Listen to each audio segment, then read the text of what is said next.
Pinarangalan at higit pang pinatatag ng pamahalaang panlalawigan ng Cebu ang mga tinaguriang healthcare heroes sa pamamagitan ng paglagda sa dalawang mahahalagang kasunduan noong Huwebes ng gabi sa Capitol Social Hall. Sa pangunguna ni Cebu Governor Pamela Pambaric IV, inilunsad ang mga programang hindi lamang pagkikilala sa sakripisyo ng mga frontliner, kundi konkretong tugon din upang mapagaan ang kanilang mga trabaho at mapalakas ang serbisyong medikal sa buong probinsya. Isa sa mga pangunahing hakbang ay ang scholarship program para sa mga kursong medikal sa pakikipagtulungan ng Cebu Normal University at Vicente Sotto Memorial Medical Center. Sa ilalim nito, mabibigyan ng libreng edukasyon ang mga magiging doktor kapalit ng serbisyong balik sa mga komunidad ng Cebu. Isang hakbang upang matiyak na may sapat at dekalidad na manggagamot na maglilingkod sa mga susunod na taon. Bukod dito, inilunsad din ang Practice-Based Residency Training Program, katuwang ang Department of Health Central Visayas at Vicente Sotto Memorial Medical Center. Sa programang ito, maaaring kumuha ang residency sa family medicine ang mga doktor habang patuloy na naglilingkod sa mga ospital ng probinsya at distrito. Malaking benepisyo ito para sa mga healthcare heroes dahil nabibigyan sila ng pagkakataong mapaunlad ang kanilang propesyon, mapataas ang kanilang kakayahan at mas mapalawak ang serbisyong maibigay sa mga pasyente nang hindi kinakailangang iwan ang kanilang kasalukuyang tungkulin. Sa nakalipas na 7 buwan, kinilala rin ang kanilang walang sawang sakripisyo sa mga misyong medikal at pang-operasyon na umaabot sa halagang 100,495,800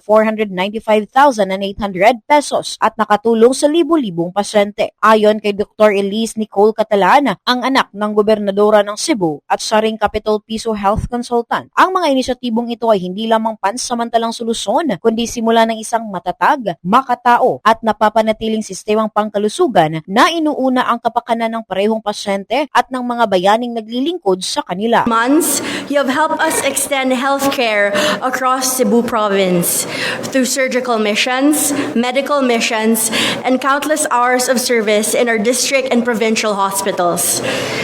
Because of your generosity, thousands of Cebuanos received care they would have otherwise waited months or even years to access. Mula rito sa lungsod at lalawigan ng Cebu, this is Bombo Irene Ardiente and this is Bombo Radio Philippines, the #1 and most trusted source of news and information. Basta Radio, Bombo!